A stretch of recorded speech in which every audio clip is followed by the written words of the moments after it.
So today is the 10-year anniversary of the sisters disappearing. What's the hope that, the prayer vigil will come out of this, and what's the message to them if they're watching today? I believe that we need closure because it's been so many years. Our mind begins to wonder, what happened to them, what person could have took them or anything like that. But it's just that we need closure. We need to know what happened to our cousins or our relatives. It gets hard after a couple of years. The first years are the hardest, but then as it goes, it gets harder and harder. Basically, we need closure. That's it. We need to know what happened to our girls. There's so many other cases have been getting solved over the years that ours is still a cold case because we don't know what's going on or what happened to our girls. That's the same message that's been sent over the years. Where are our girls? Okay. Now I know that you all said that this may be the last year that you do the anniversary vigil. Any particular reason why? Well, there have been some new developments in the case that cannot be disclosed to the public, and it may be for some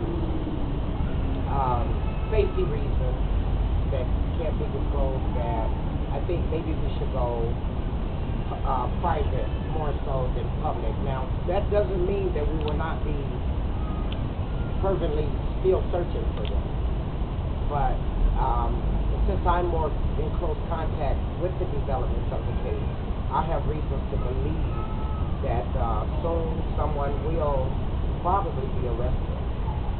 Okay. And how long have you known about these developments? Since January.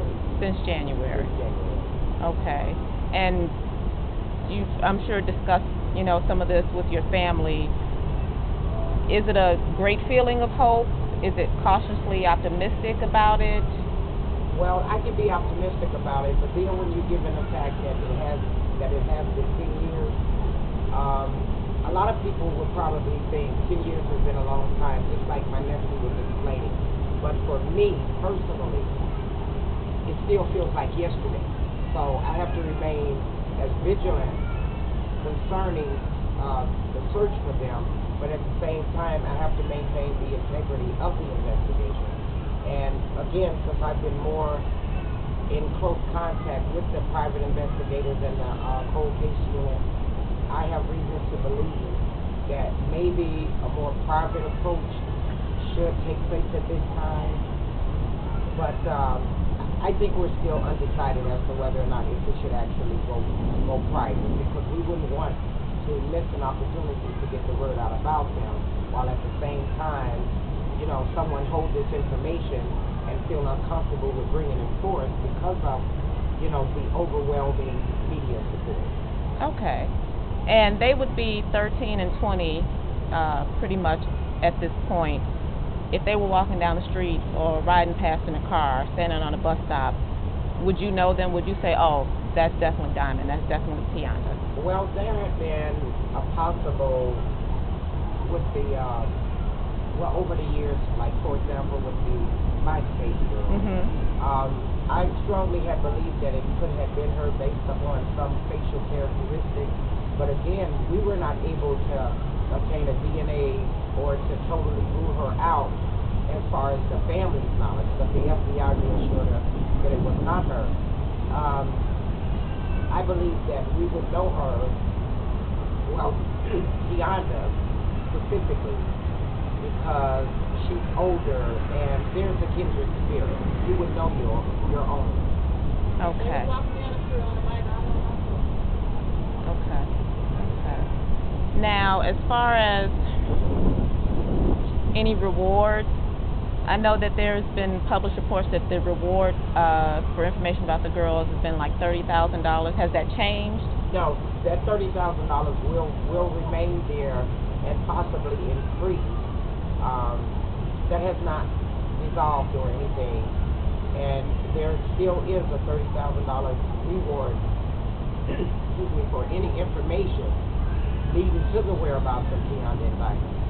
And I think that the more that the public are aware of them, more people, especially with networking places like Facebook, MySpace, and some of the other larger networking groups, they're getting more attention. So I believe, well, I have mixed feelings about it because I believe that the police department knows who they should already be going after. But that's just my personal opinion. Okay. And is the website still active for people to go for information? At this time, currently, it's not up, but it's still active, but it's not up and running. Okay. So photos, I mean, is it up for people to still see photos of Diamond and Tionda? Not at this current time. Okay. Because I've been utilizing the social networks more so, because it actually spreads faster with the social network. And what is the Facebook page? www.findtionda.com. Okay. Any last words? Any plea to those out there that you think, may know where she is, where they are?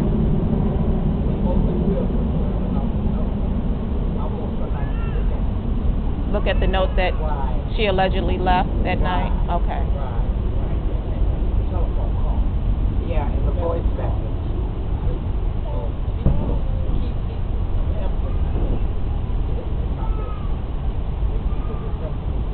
Just doesn't sit well with you. Right. Okay. Yeah. And have you talked with the mom, Tracey? Oh, yes. Okay. We speak every day and see each other every day. Actually, she's more active than previously. Okay, and will she be at the vigil this evening? Yes, she will. Okay. Thank you.